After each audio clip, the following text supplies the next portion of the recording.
जय श्री राम, जय श्री राम, जय महाराज सुहेल देव। जो राम का नहीं वो किसी काम का नहीं, जो राम का नहीं वो किसी काम का नहीं। केंद्रीय नेतृत्व ने मुझ जैसे एक सामान्य कार्यकर्ता को अपना प्रत्याशी बनाया इस लोकसभा को। भारतीय जनता पार्टी के जो राष्ट्रीय नेतृत्व है उसका निर्णय प्रायः बहुत विवेकपूर्ण होता है। कार्यकर्ता को पता भी नहीं रहता कि आज हमको कौन सी जिम्मेदारी मिलनी है। इस बात की तो हम लोगों को आदत है, एकदम जेहन में हो गया है कि जब बैठकें होती हैं अचानक घोषणा होती है, पता तब चलता है जब उद्घोषक अपने मुंह से बोलता है कि आज से आपको ये जिम्मेदारी दी गई। कल जो हमारे पास जिम्मेदारी थी अब हम उसको वहीं छोड़ देते हैं। आज में जो जिम्मेदारी मिली उस जिम्मेदारी के लिए आगे कदम बढ़ाकर चल देते हैं। ये नेतृत्व की विशेषता है, ये कार्यकर्ताओं की भी एक विशेषता है कि पीछे का भूले आगे बढ़े।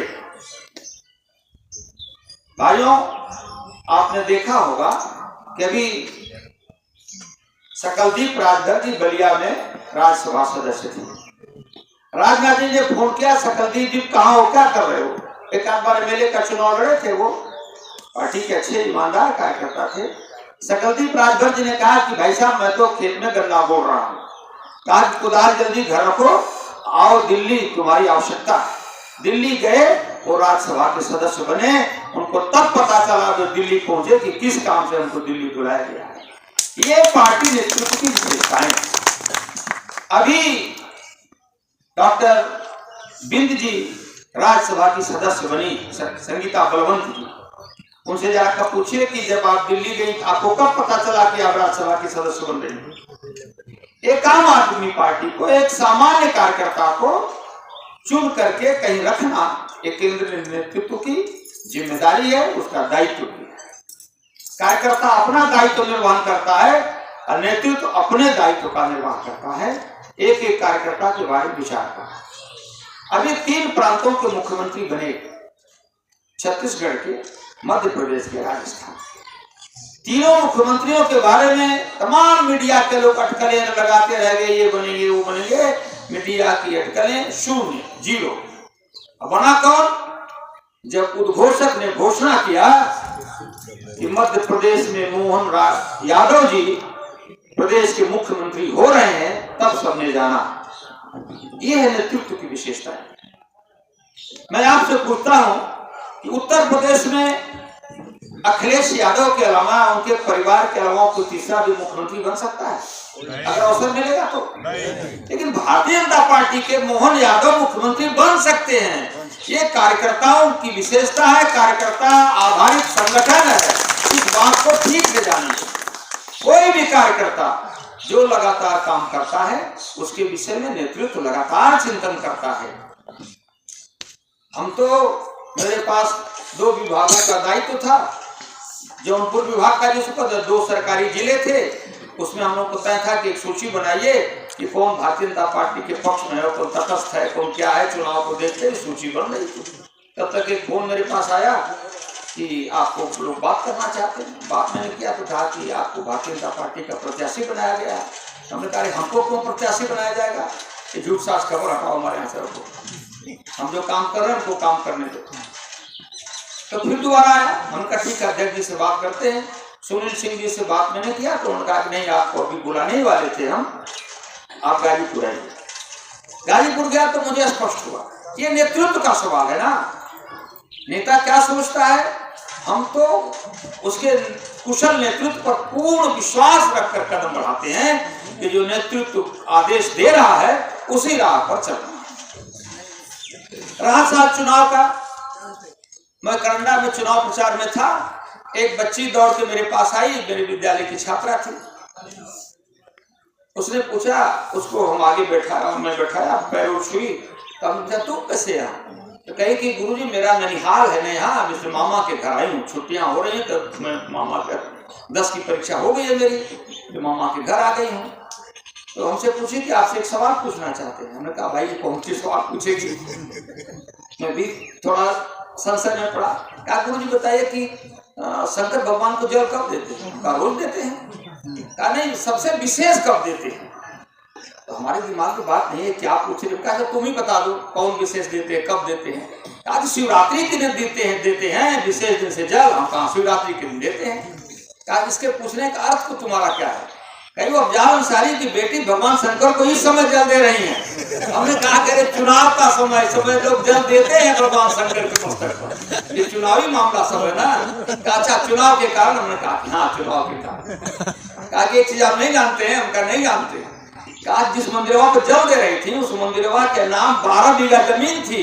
वो जमीनियां अफजाल अंसारी हड़प लिए, पूरी जमीनी हड़प ली हैं। हम कहते जाने दो, हड़पने दो, हड़पे जैसा किए वैसा किए, काम खत्म हो गया उनका। अब वो चर्चा करना बेकार है, इन विषयों में जाने की आवश्यकता नहीं है मित्रों। लेकिन आज ये सवाल है कि आपको विचार करना पड़ेगा कि कालनेमी मारीच समय समय पर रूप बदलकर आज कहा जा रहा है कि मेरे ऊपर बहुत संकट है, हमको परेशान किया जा रहा है। अरे आज तक तो आपने दूसरों को परेशान किया, संकट से आपके कारण तो पूरा जिला भयभीत महसूस करता था। जिस दिन आपका भाई गया वो दिन जिले ने राहत की सांस ले ली, राहत की सांस ली। ये मेरा अनुभव। और मैं फिर वही बात दोहराता हूं जो पिछली सभा में कहा कि आप 4 बार विधायक रहे हैं, 2 बार सांसद रहे हैं। एक बार जो विधायक हो जाता है वो माननीय का दर्जा प्राप्त कर लेता है। आपको तो समाज ने 6 बार माननीय घोषित किया। अभी 5 साल के लिए आप चुने गए थे, आप कह रहे हैं फिर चुनिए, काम करेंगे। अरे 5 साल कौन आपका हाथ पकड़ रखा था? या दोनों हाथ में जंजीर बंध गई थी कि काम मत करिए? अभी दिलदार नगर में गया था तो भदौरा के लोगों ने कहा कि यहाँ ट्रेन नहीं रुक रही, पहले रुकती थी 3 ट्रेन। हम कहा भैया 5 साल आपने सांसद चुना था, उनसे कहिए ट्रेन रुकवाए। तो कहा वो कहते हैं कि हमारी सरकार कहाँ है? हम कहा सरकार नहीं है तो उनके पास सांसद होने के नाते लेटर पैड है। रेल मंत्रालय को चिट्ठी लिखने से पहले तो उनकी कलम किसी ने छीन लिया है। कलम नहीं चला सकते हैं, केवल कट्टा ही चलाना जानते हैं। कलम चलाएं, चिट्ठी लिखें भारत सरकार के रेल मंत्रालय को कि यहाँ ट्रेन रोकी जाए। पूछिए ना, चिट्ठी लिखे हैं वो? उन्होंने कहा वो चिट्ठी नहीं लिख सकते, उनके पास समय ही नहीं चिट्ठी लिखने का। उनके पास रोज मुकदमे देखने के अलावा फुर्सत ही नहीं है कि कहाँ चिट्ठी लिखे। कभी भतीजा का, कहीं अपना, कभी भाई का, कभी भैया का, दिन भर तो यही मुकदमा देखते हैं।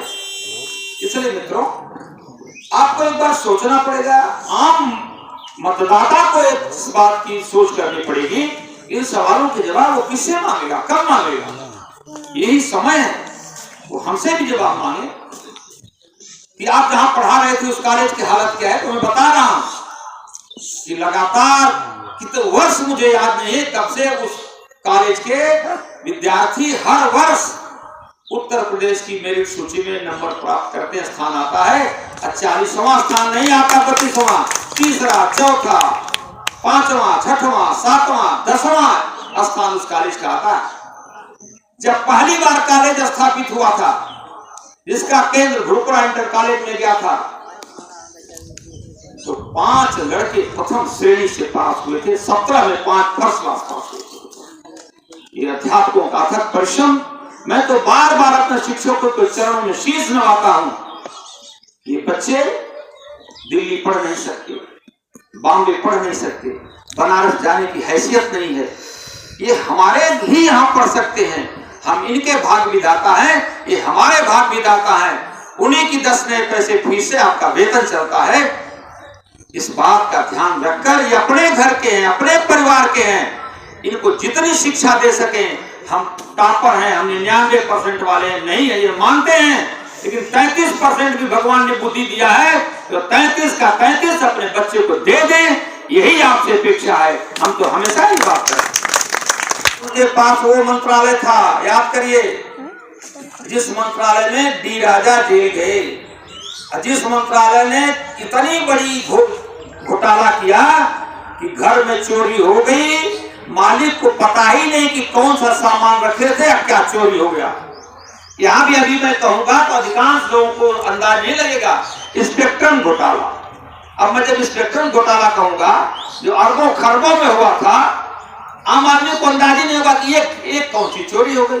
तो वो कलाकार इतने बड़े चोर निकले कि घर के मालिक को अंदाजा ही नहीं कि घर में कौन सा खजाना रखे थे, क्या चोरी हो गया। इतने कलाकार चोर थे। आसमान में चोरी, जमीन पर चोरी, जमीन के नीचे चोरी, कोयला घोटाला।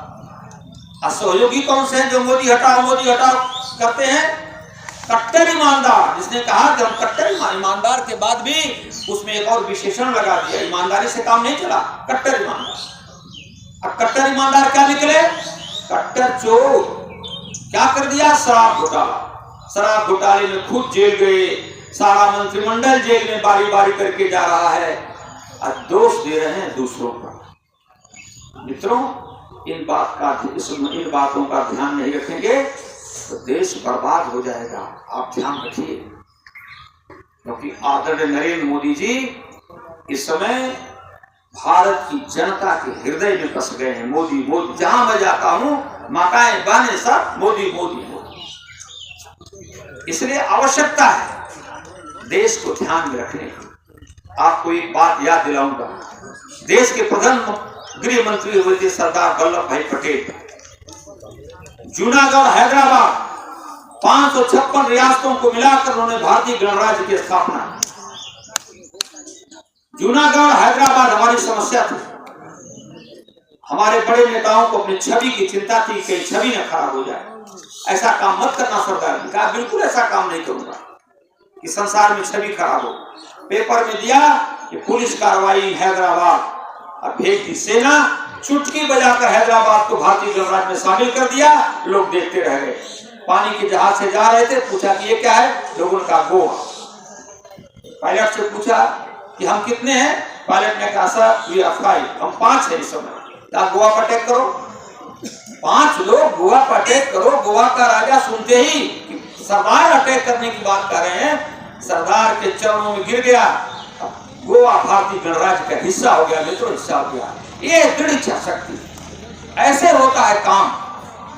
आज नरेंद्र मोदी जी उसी रास्ते पर चलकर पूरे संसार में भारत माता का मान ऊंचा कर रहे हैं। मान ऊंचा कर रहे हैं साथियों, माता और बहनों।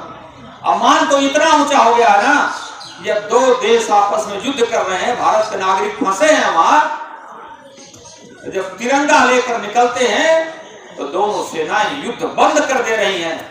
सकुशल भारत के नागरिक निकलकर अपने स्वदेश वापस आ रहे हैं। आपने देखा, अभी टीवी पर देखा होगा, चैनलों पर देखा। कतर में जब भारतीय नागरिक को फांसी की सजा हो जाती है, देश का इतना बड़ा दबाव है कि फांसी की सजा माफ करनी पड़ती है। अब वो व्यक्ति सकुशल अपने देश, स्वदेश, अपने परिवार में वापस आ रहा है और देश उन ऊंचाइयों को छू रहा है। इसलिए बहुत कुछ ना कहकर आगे भी अनेक कार्यक्रम हैं। आपसे इतना ही निवेदन करूंगा, मनोज सिन्हा जी ने विकास का जो काम शुरू किया था उसका बार बार जिक्र करना कोई आवश्यक नहीं है।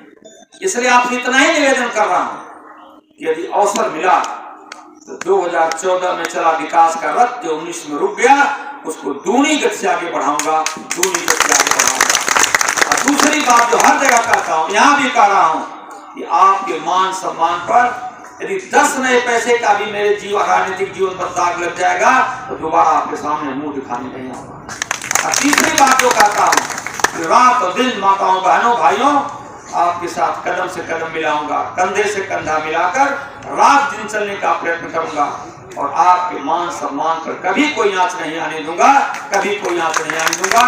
धन्यवाद। जय हिंद, जय भारत।